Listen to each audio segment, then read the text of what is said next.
Yo, yo, yo, what's up? It's Wealth of the Future coming back to you here. I wanted to do a quick video for everybody watching on an interesting topic here on what's called the Bitcoin loophole. And I also want to talk about why I think, in my opinion, EOS or EOS may have some advantages in the future moving forward in consideration of some of these exciting tax changes we see in the United States. So obviously, want to thank you guys for tuning in to my channel. Hope you guys are having a very safe and enjoyable New Year's celebration wherever you are. I'm actually getting ready to head out myself here, but want to do a video, want to continue to grow this channel and help educate the community on the different technologies that are available within the crypto space. So without further ado, I want to share this article we see here. This is from fortune.com, and the title of it is New Tax Law Closes the Bitcoin Loophole. Now, go on to say here that obviously Bitcoin has had quite a run in 2017, but in one respect, just another, any kind of investment, Uncle Sam obviously wants their cut, right? So starting in 2018, it'll get a little bit harder to avoid paying up. And as we know, until now, some of the investors have relied on the law to exchange one digital currency for another without paying the taxes or deferring the taxes through a 1031 type exchange. And here's the article here, which talks about the act in section 13303 amends IRC section 1031 to delete property and replace it with real property. So obviously, if you had one example, that would be transferring from Bitcoin to Litecoin, and that being considered in kind. Starting in 2018, that will no longer be the case. So here's the interesting part about this whole rule, and I think why it's going to be actually a bigger deal than what most people are realizing at this time. For one, we obviously are aware of a lot of these cryptocurrencies, right? We've talked about, you just take your pick. I mean, I'm sure you guys have a lot of them yourselves that are ERC20 based tokens. Well, imagine in the future you actually need to interact with those contracts, or you want exposure to a project and you don't have those coins today, right? So imagine in 5-10 years, let's say Ethereum just continues to scale and it's very successful, or even next year, let's say these applications really shoot off into the moon, and people like my mom, your brother, your sisters, everybody in the family, right, wants to interact with these contracts. Well, the problem would be, first of all, do they have the coins to interact with the smart contracts themselves, right? Because that's what actually drives much of the value in the Ethereum space is gaining access to the tokens, interacting with the smart contracts, and obviously using the applications to do useful things. Well, if someone doesn't have the tokens, that means they need to go to Coinbase, buy Ethereum, and transfer and change that Ethereum into the coin, right? That would be like, Ethereum to PayPal, for example. I'm just picking one, and I'm not, specifically I guess focusing so much on PayPal and saying it's bad. I'm just giving you guys an example. If you're a business or an entity that needs to do this, you do a similar thing. You get Ethereum, and then you'd have to go to PayPal and get PayPal's token, because Coinbase itself doesn't have a direct fiat gateway to PayPal. So in a sense, you'd have to get Ethereum first and then transfer it. Well, that transfer, based on the changing of the laws, basically generates a taxable event. Okay, so anybody who does that, whether you're a business, whether you're a individual, it's not even so much investors. Now we're talking about the end users who want to use these services. Those folks are now having to comply with all these complex regulations and factor that into their tax reporting or their tax submittals, right, to the U.S. government. That seems very complicated to do, in my opinion. And I can't imagine that someone like my mom or my sisters or whoever would want to deal with that. I'm not saying they couldn't deal with it, but it just doesn't seem like it's very friendly from a technology adaptation perspective. Like you're adopting this technology because it's more useful to you, but in a sense now you have these other hoops you have to jump through. So that's something that most people haven't discussed, especially in the Ethereum space. I know there's a lot of efforts underway, and I am a fan of Ethereum. I mean, I obviously you guys have seen my videos covering a lot of the projects, but I think this may be, in addition to some other things we might see in 2018, a swan event where, because of these concerns, you may start to see FUD generate because of the fear with uncertainty with taxable implications for interacting with smart contracts, which brings me to my point. So you guys know that EOS is developing basically this operating system, right? If we think back to, well, I wasn't really around by that time, but I mean, in the 1980s or early on when computers were first starting in people's garages, right? People were building their own systems and they had their own versions of applications, but they would make their own codes, right? And maybe give it to one of their friends and they might have it, but there was no real common interface for people to reuse code or interact with core libraries, right, to make things happen. In a sense, what EOS could be doing here is developing a lot of these technologies that we see on the Ethereum platform, but do it in such a way that you can actually access them simply by using the EOS tokens themselves. So you don't need any exposure to go from Ethereum to PayPal, for example. You would just have an EOS token, and that token would be your gateway into not only bandwidth, but also access to specific content that would be made by that developer.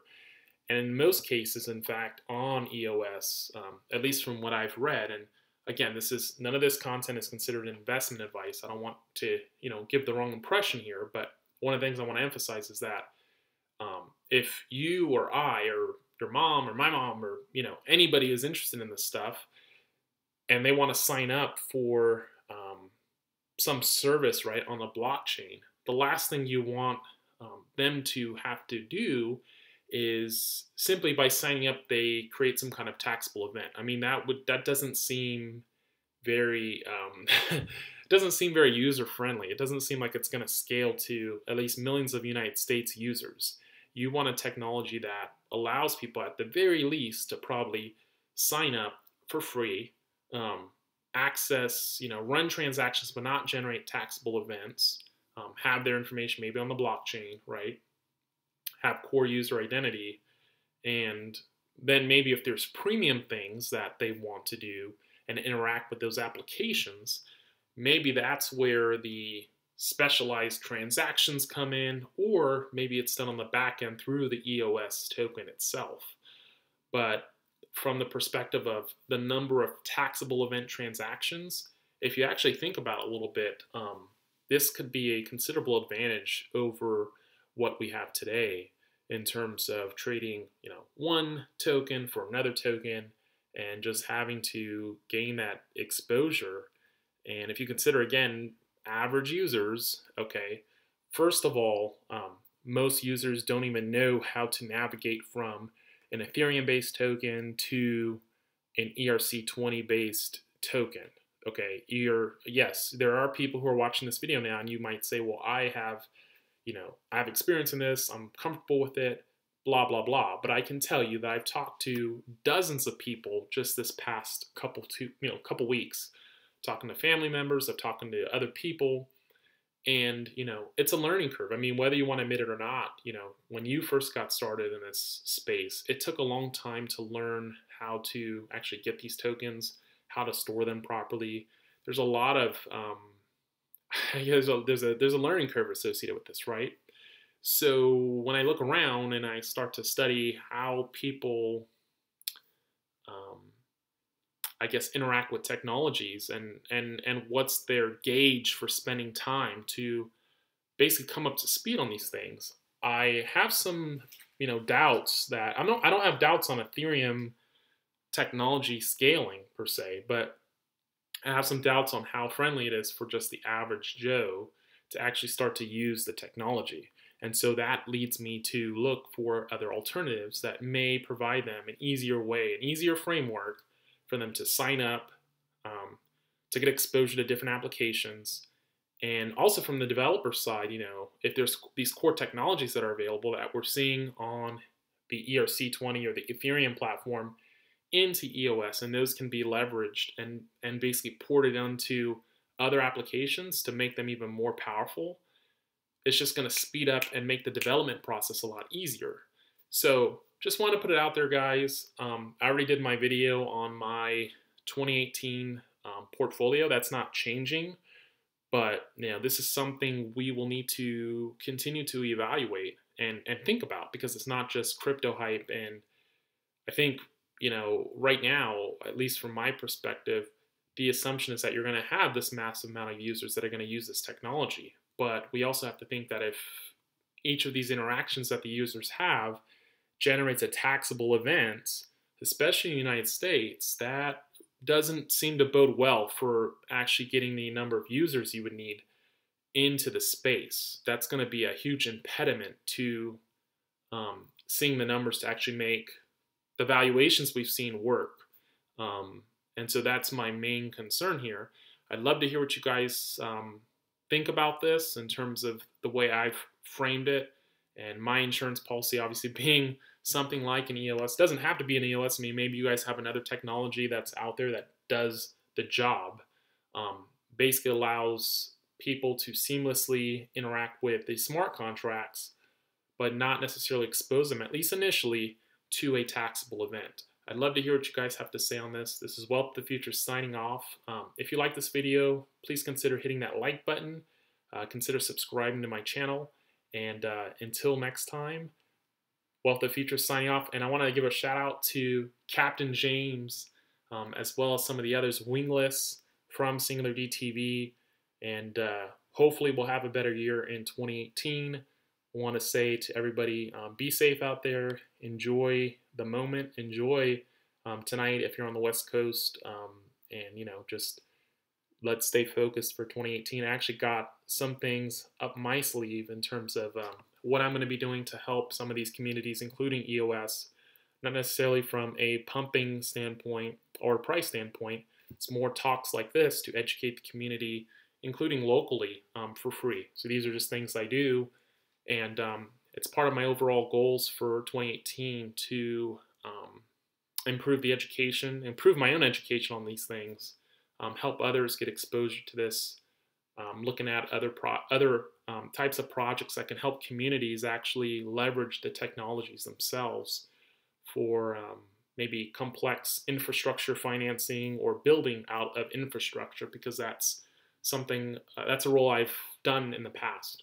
And I still do. So that's what I'm going to be working on. And it's not necessarily for, I know a lot of people here, they like to, hey, when's my Lambo coming or whatnot. But, sometimes it's not just about money, guys. It's about, it's about creating something better than what we have today. Okay. And doing it in a fair way, doing it in a transparent way, doing it in a way that everybody wins. And that's what I'm going to be focused on for 2018, is creating technologies where people can win. The system actually allows them and incentivizes them to participate in some way. And it does it in a way that's sustainable. It does it in a way that recognizes people's contributions to a design or to a project. And that's something we haven't really seen in our economy today. It doesn't really work. And in fact, even the contributions themselves, the way they're structured in terms of compensation for people's intellectual property, is not designed in such a way to be favorable towards innovation. So I'm looking to help develop those technologies or those systems in place to provide that framework and to encourage continuous improvement, continuous innovation, to continue to have people actually become engaged in the community, to have ownership in the community, because that's what's going to actually transform our society for to go beyond what we imagine today. So, I'm pretty much already at the point where from the perspective of a lot of things I can not worry so much, So you have to start to position your mind to do what is, to go more than what I think most people are envisioning for cryptos. It's not about a Lambo. So I just wanted to throw that out there. I want to join others with that mindset. And for anybody who's interested, please, message me. I am looking for people to help support that as well. And I've already reached out to some folks on different platforms to see if they could also try to support that. So anyways, this is Wealth of the Future signing off. Have a great time tonight. Enjoy yourselves. Be safe out there. And we will talk to you again soon. All right, guys. Peace.